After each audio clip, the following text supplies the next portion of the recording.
So I've been prescribed Finasteride for 11 months, and I didn't start taking any of it till month 9. Today's day 50, and yes, I did get sides. So why did I take so long? Even though I used 2 of the big 3, minoxidil and ketoconazole shampoo, I kind of just forgot about Finasteride. I don't have a distinct memory, but if I were to guess, I probably heard about the side effects or the fact that it changes your hormones, and that just always was a bit of an extreme. And while I don't have a distinct memory of reading about Finasteride, I would guess that I was turned off by the side effects or the fact that it changes your hormones. That's just something that just that wouldn't have jived with me back then. I know that for sure. When I decided I wanted to save my hair, I still had this very frugal mindset. I thought that if I were to go broke and not be able to pay for my monthly minoxidil, that I would lose all my hair, because that's what happens if you were to stop minoxidil. And knowing what I know today, that's not quite what would happen, though you would have a shedding of your hair. And I thought the same thing would probably happen with Finasteride. You're messing with your hormones, then all of a sudden you can't maintain what you had before. So what happens? Is there some crazy rebound, or are you just left in a messed up state? I don't have any generational wealth, so it's very anxiety ridden to have like a huge monthly expense of whether it be like vitamins or prescriptions or subscriptions for products or something like that. But I kind of had to come to terms that I'm an adult, I'm pretty successful, and I have a lot of momentum. And some things are just time sensitive, I can't just, just let my hair go just to possibly save, a few $100 or $1,000 or whatever. And then some things you also just want to get done early so you can reap and enjoy the benefits. Like, for instance, I got laser eye surgery in my mid-20s. My vision loss seemed to have stabilized, so it seemed like it would be an alright thing to do because I hated having glasses and contacts. And it was, now I've had 5 years of, it's just an easygoing life without having to wear glasses or contacts. And, I can jump in the pool, I can go to bed and still watch the TV. I don't have to worry about falling asleep on my glasses or hurt your face. And hair loss, you can't reverse. I mean, who knows? You supposedly can't reverse miniaturization after a certain point, but the point is that hair loss is a very time-sensitive thing, and I didn't want to just be too cheap to save my hair when I definitely had the means to, and I might not have the means to later, which I know is kind of a weird thought, but just let me try and do this now while I can. So I knew all the controversies surrounding Finasteride, and there are other channels that go into that, but I knew it was my best option. And I still kicked the can around for a few weeks, but I knew time was of the essence, and I finally just signed up for the keeps. I don't think there's anything special about them over their competitors. It was a lot more affordable than I thought, and I am only taking Finasteride. I still get the Kirkland minoxidil from Amazon. Maybe I'll put a link in the description if you want to help support the channel. You can obviously just pick your own minoxidil brand, but I think it's the cheapest and it works. So why did I wait so long? I had the prescription for 10 plus months. Well, the reason is the catalyst for me going super hard on hair loss prevention was a breakup, and I wanted to get back into the dating scene. And the last thing I wanted was to have, some side effects, especially after a breakup. That would just be 2 bad things in a row. I didn't want to destroy my confidence or anything like that. So it was a risk I wasn't really comfortable taking. So even after my Finasteride came in the mail, probably in January, I just didn't take it. I just had it and kept it ready for when things weren't working out and I was ready to do my last ditch effort, which is taking Fin. And so the horrible irony of everything is that, of course, I didn't have the most luck dating. I probably only went on less than 3 real dates. So my theory is that I've been in a long-term relationship with an attractive girl. She wanted me to grow my hair out.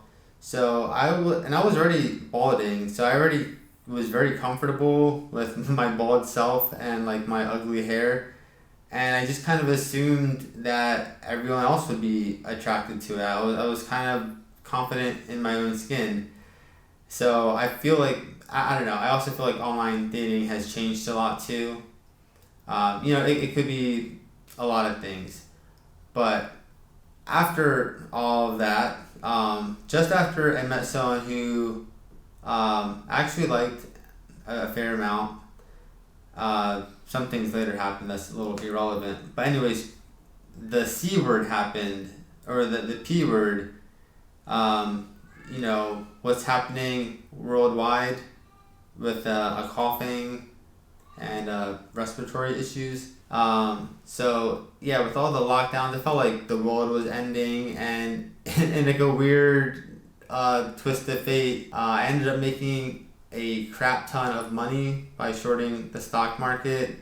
I didn't really know what to do because it's like, am I going to be able to enjoy this money or spend it? And what I really thought was, let me just go even harder on hair loss than I intended to. I even bought that stupid low laser light therapy helmet. It was like $1,200. I also bought some a Derminator 2.0, a Dr. Pen. I started like really investing in like the hair loss stuff, but I was still afraid to take Finasteride.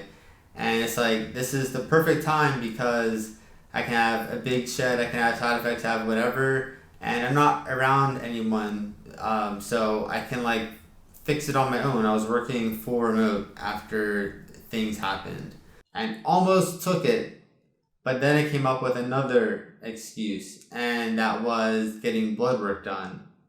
So Derek from More Plates, More Dates, great YouTube channel, he proposes you get pre-finasteride blood work done. It is a one-time thing you can do because once you take finasteride, you really don't know like what your initial hormone profile was like anymore. And it involved, I've written down right here, total testosterone, free testosterone, estradiol, DHT levels, free DHT levels. I don't remember much of the stuff. Like I think estrogen is actually related to the estradiol stuff. But the thing that really trips me up is that I used one of the links to find a place to get blood work done and get a blood test, and I got a free testosterone test done. It was $200, and free testosterone as in free testosterone, the word, not a free testosterone test, but a free testosterone test. It was really expensive. Somehow I thought I was getting the full gamut of tests for like a hormone panel or whatever. And I kind of just decided it was too complicated and too expensive, because if it costed like $200 just to get this one particular thing sampled, what's it going to be if I have all this other stuff stacked on? And I could have done it, but even though I made all this money, there's also just like this fear. I got a temporary pay cut for my job, 20%, and I make a decent amount of money, so that was also a lot of money taken out of my paycheck. But I was also doing a lot of contract work, anywhere from like 10, 20 hours a week. It was just like a really stressful time, and I was also losing time, and I just couldn't focus on like hair loss stuff because like I need to make more money. I need to be spending time learning these other skills. Like it was really hard to also want to like study hair loss and then also go to the gym, because life goes on. I didn't want to be like, the C word wasn't a vacation for me. It did give me a lot more free time though, being like at home, but then I'm also taking care of my house, which is new. So it sounds like I'm just rattling off excuses, and I basically am, because that was one of the problems. That was one of the things that kept me from taking Fin. It's just figuring out all this stuff. Before I knew it, it's like July, August. And in August, I came up with a new theory. I thought I had a thyroid problem. I thought I maybe had hypothyroidism or hypothyroidism, and one of the symptoms is like a nodule, which is like a tumor on one of your lymph nodes. Hopefully this is all correct. And I thought this was it. This is new, right? It had to be new. I don't remember it, but it's been there forever actually. And it was just cartilage. So yeah, I also told my doctor how I'm going hard on hair loss restoration, which is interesting because he was bald. I kind of wondered what his personal thoughts were. But yeah, he offered to let me get my thyroid hormone tested out, and I got a little paralyzed because there's no like price tag, or not price tag, like a price listed on these tests, and I already used up free money for my health insurance. And it's like, I don't know if I want to like drop like $1,000 in the middle of the P word right now. Like it just made me very uncomfortable. By the time it was October, which is when I was recording the last video, which was my last all natty progress video, like during that time, I already pretty much decided I was going to take Finasteride. And when I was editing the videos, I was already on Finasteride, which is the really funny part. So it felt really weird doing those videos. It made it like an extra drag to like do those like graphics of like saw palmetto, because now saw palmetto really doesn't mean crap because I'm taking, Fin, like the super strong version of it pretty much. But yeah, it was October. I had way too much Finasteride homework to do. I wasn't seeing much progress doing my natural stuff. It was coming up to like a year anniversary of like when all this emotional effort came into fruition, and I felt like I didn't do as much as I thought I did. I felt like I just kind of stood there with like my tail between my legs or something like that. But that's not completely true. Like in April, that's when I kind of really started, making sure I'm doing minoxidil every day, massages, taking zinc, vitamin D, and all the good stuff. But you know what? I have good free testosterone. I don't know if I mentioned it, but my test levels are actually on the high side, which is good. I don't know what my estrogen levels are, but I'm just going to make the assumption that I'm okay. And I think I am, even though I got sides. Alright, let's get to the good stuff. Because I know you hear about the side effects. Within the first 2 weeks, at some point, I had watery stuff. I had watery fluid. If you know what I'm referring to, just being vague for YouTube. I thought maybe I was just have had too many releases in a short period of time, and it kind of glossed over it. One thing that I noticed is that in my own personal life, when I'm really busy, I don't really notice those little differences in volume and stuff like that, but that's always been normal. But this one was kind of different. It was like getting pre-fluid as like your main fluid. And yeah, that only happened once, and it could happen a few other times during SCX, but still harder to tell with just less volume. But after at least 30 days or so, things seem to pretty much return to normal. If anything, the texture was a little different for a little while. It was almost like more liquidy with like certain like chunks in some areas. And that's really gross, but I'm just giving you the full details. Like I said, a lot of people just seem to kind of gloss over this, and I have nothing to be ashamed about or anything like that. It's normal stuff, making fluid when you do certain things. As far as libido, I don't know if I had a libido drop just because over the past few months I felt discouraged enough from my online dating experience to just to focus on me, my life, my job, just live a little bit more of a self-centered life, because you are the only one that can make yourself happy, right? So yeah, Finasteride didn't necessarily change that, but it's weird. The desire is still there. I'm still a naturally sexual person, but I just made the distinct choice to not focus on those things. So, maybe that's just part of getting older and growing up. Sometimes I'm kind of confused or shocked by people's loss of libido as if they were always just a raging animal beforehand, but I just don't see what people might be referring to. So I'm just wondering if maybe they just felt a little less interested in sex and then thought they had libido issues. No idea.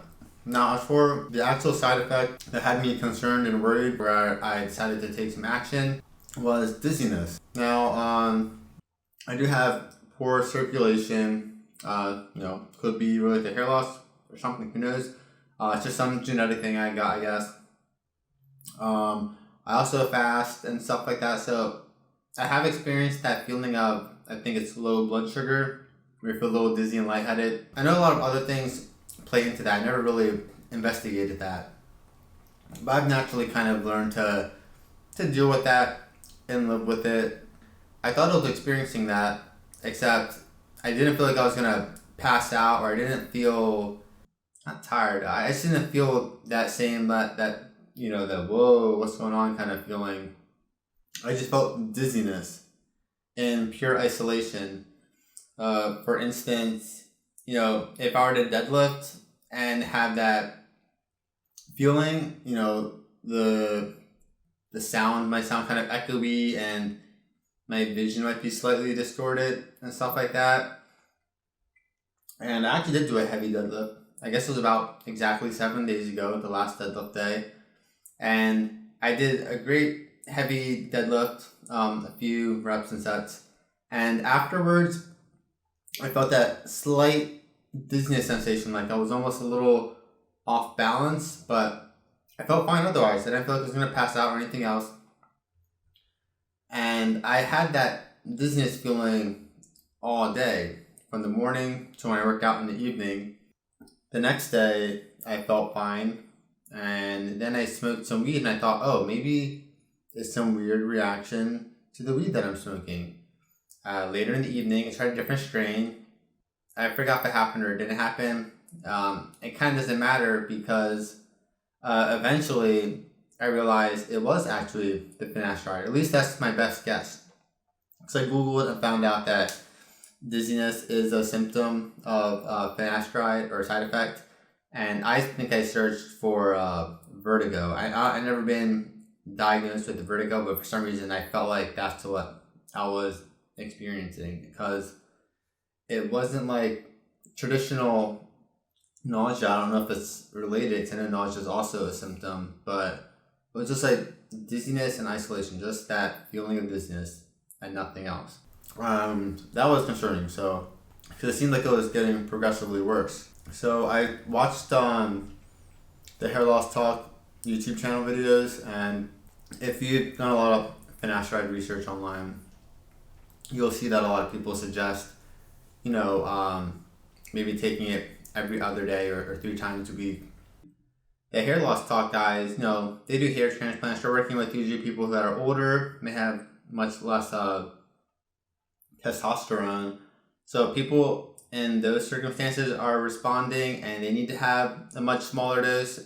I think it makes sense for me to have a smaller dose. Now, whether it's as effective as the 1 milligram every day, who knows? But the dosing curve, like the more you take, you get diminishing returns. So maybe this schedule is just right. Who knows? So I think I took about 5 days off of finasteride. You can see my little habit chart here. Hopefully it'll show up on the camera, so I don't feel like doing a screenshot. But yeah, I skipped 2 days after I started thinking that it was finasteride, and I felt better. And it looks like on Saturday and Sunday I took finasteride again. And I think on Sunday I was feeling the nausea again. And then I took 4 days off. Then I took it again. Felt fine. And then I took it again today. And the nausea has subsided. So finasteride half-life. I actually, let me not use that term. Whatever. Finasteride is going to last in your body for like 30 days. So doing it 3 times a week is like the equivalent of, having that same amount in half. But since I've been doing a continual dose for like a month and a half, I am going to have a slight buildup. So I'm hoping taking that week off will have me at a lower baseline. But if I start taking finasteride every other day or 3 days a week starting now, I'm guessing I would be at that dose range, like the amount of finasteride throughout my body might be equivalent to that, maybe in a few more weeks. But as long as I don't feel that nausea any stronger than I did before, I'm going to consider that a good sign and truck through it.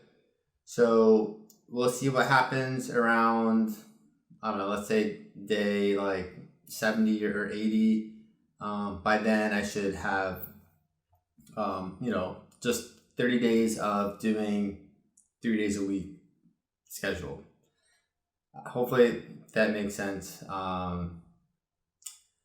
But yeah, so that was my side effect, and was pretty scary. I didn't feel too discouraged because the fact that I stopped taking it and everybody's seen things kind of like restore back to normal made me feel pretty confident. It is a balancing act, and my body is responding to the amount of, I guess, DHT that's being produced or prevented from being produced. I'm getting all my hair loss science messed up, and I don't want to sound like an idiot, so I'll just stop it here.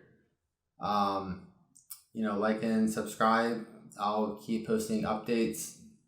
I will have an official finasteride update. I think it's way too early, and I don't feel like taking proper progress photos, but I feel like my hair is a little thicker. I actually took a progress photo today and it didn't look that much thicker, but I'll keep you guys in tune with a real update in the future. So yeah, have a wonderful December, and I'll see you in the next video.